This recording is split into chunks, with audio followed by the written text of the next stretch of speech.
Yoo yaa harka fuune akkam jirtu nagaa keessanii jecha jirra galata rabbii dhufnee jirra. Egaa guyyaa irraa keessummoota hin qaba. Keessummoonni keenya kinooti asumatti argamanii jiru. Baga nagaan dhuftan isiniin jedheen jira. Ayyee baga nagaan nu eegdanii isinillee waamicha nu gootaniif galatooma. Isiniin jedha ulfaadha. Galata irraa hafaa jecha egaa gamanumaan obboleessa koo wabii yoon dogoggoruu baadhe maqaa kee normaalii isuma kanaa waan as beekuuf baga nagaan dhufte. Baga nagaan nu eegdan isiniin jennee jirra. Waamicha nu gootanii yeroo kana haala kana nu hojjeessuu keessaniif galatoomaa isiniin jenna. Okay, galata irraa hafaa isiniin jenna nuti immoo maqaa daawwattoota keenyaanii mee gamanumaanii isin obbo Galoo fi akkasuma wabii mee daawwattoota keenyaaf maal jettu mee of ibsaa maqaan keessan eenyu isin maqaadhuma keessan irraa kaasaati daawwattoota keenya wajjin wal bara. Ayyee egaan akkuma isin na beektaniif dhageessanii maqaan kiyya Galaanaadha. Maqaa kiyya Galaanaa immoo annatudha kan ofii baafadhe. Maatiin kiyya kan isaan ittiin na beekan maqaan Balaayi ture. Balaayi ture. Ani immoo maqaa kana ganama keessan baafadhe. Kanaaf maqaan kiyya Galaanaadha inni sirriini. Kana dabalatee Galaanaan immoo nama mala qabeessa mucaa baadiyyaati. Akkuma nama baadiyyaa nama kamitti jabbilee tiksaa goodaa keessa burraaqaa injira agadaa namaallee cabsaa boqqolloo namaallee cabsaadha kanan guddadhe.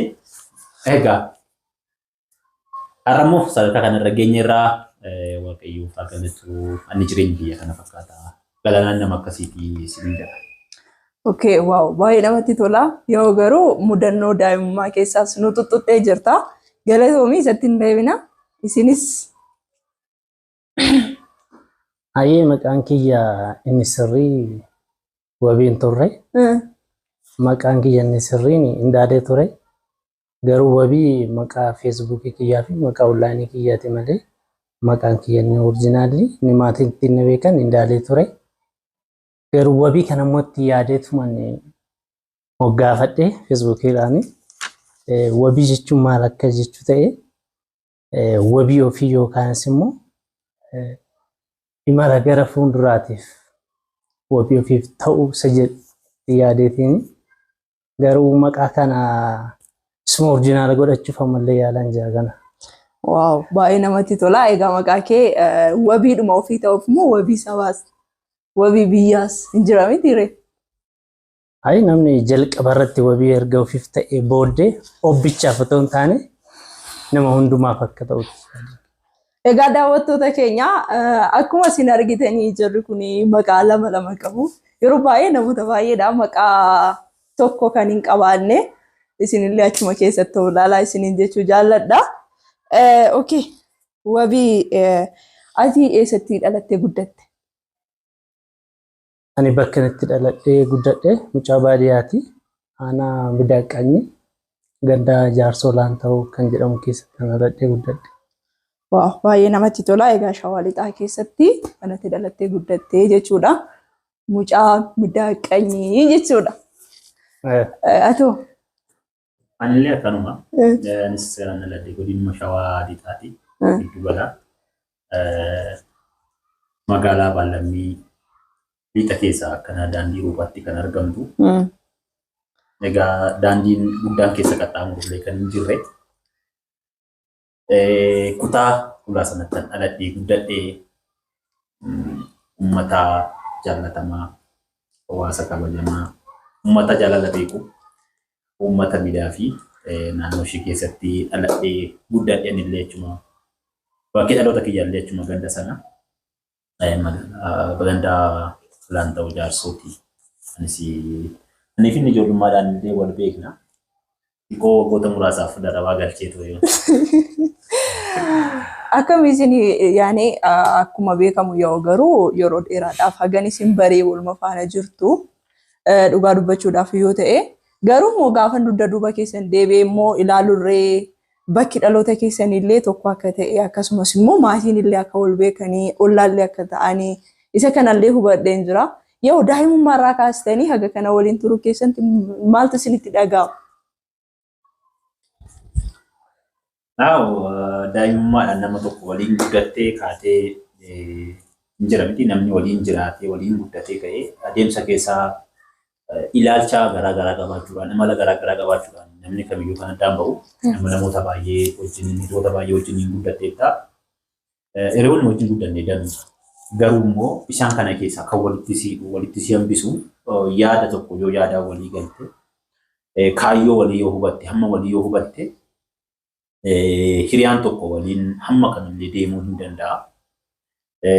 Waliin turuudhaafis immoo baay'ee murteessaan wal hubachuu yaada walii hubachuudha.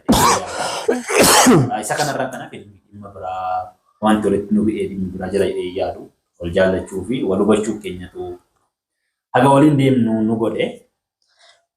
Yoo gabaabsuu dubbadde kana jedhee yaada. Baay'ee namatti tola, baay'ee nama gammachiisaa ta'u waan itti dabaltu qabda. Asirratti waan inni itti dabalu tokko hiriyoota baay'ee wajjin guddanne naannaa tokkos kan ta'an gosa biyyoota biraas kan ta'an hin jiru. Garuu namoota hedduu laaleera. Yeroo laalee siin jedhu inni kaan hojii jaallataa, inni kaan hin jaallatu. Ani hojii kiyya deemsa kiyya keessatti nama hojii jaallatuu fi nama karoora dheeraa qabuun barbaada.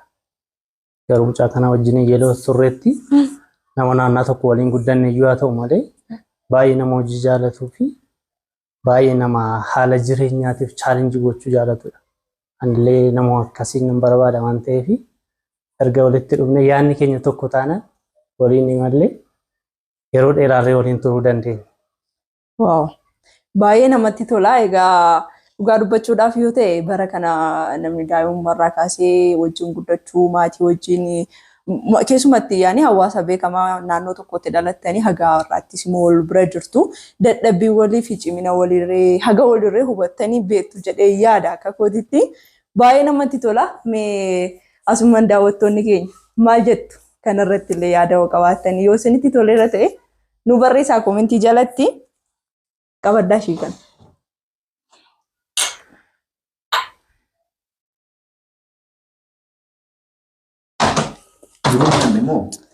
Duruma? Duruma siniin qopheesse. Okay, gara gaaffii keenya kan biraatti darbina. Gaaffiin keenya kan biraa wabii fi galaanaa yeroo dheeraadhaa wajjin turuu keessaniis mamma dubbachaa turre.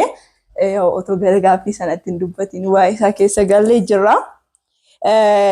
Wajjin turuu keessan keessaa mudannoon isin baay'ee hin dagan. Kan nama gammachiisu tokkoo fi kan nama gaddisiisu tokko nu ibsitu.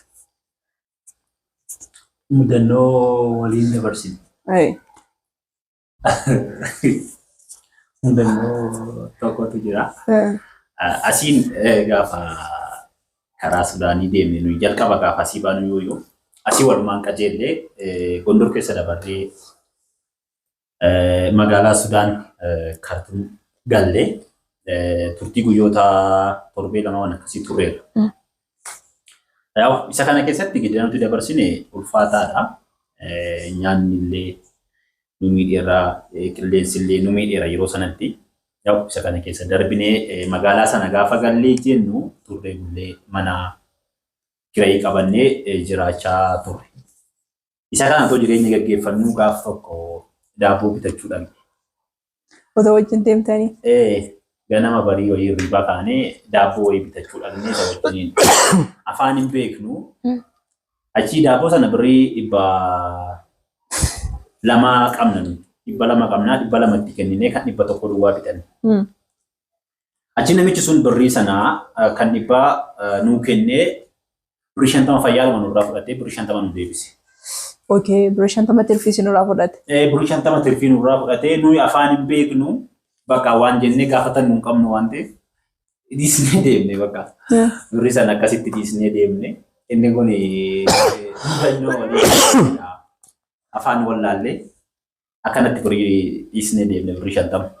Afaan wallaaluurraa ka'ee yoo sa'aatii sanatti egaa isin gara Dubaayii imaluudhaaf jettaniiti karaa Gondoriidhaa kan darbitanii yookaan karaa sana kan baatanii yeroo sanatti birrii sana waan xiqqoodhuma farkaa qabdaniif isheedhuma isin jalaa fudhatanii sababii isin afaan hin beekneef inni kun mudannoo keessanii jechuudha. Ishii haa ta'u tokko nuu ibsi mudannoo.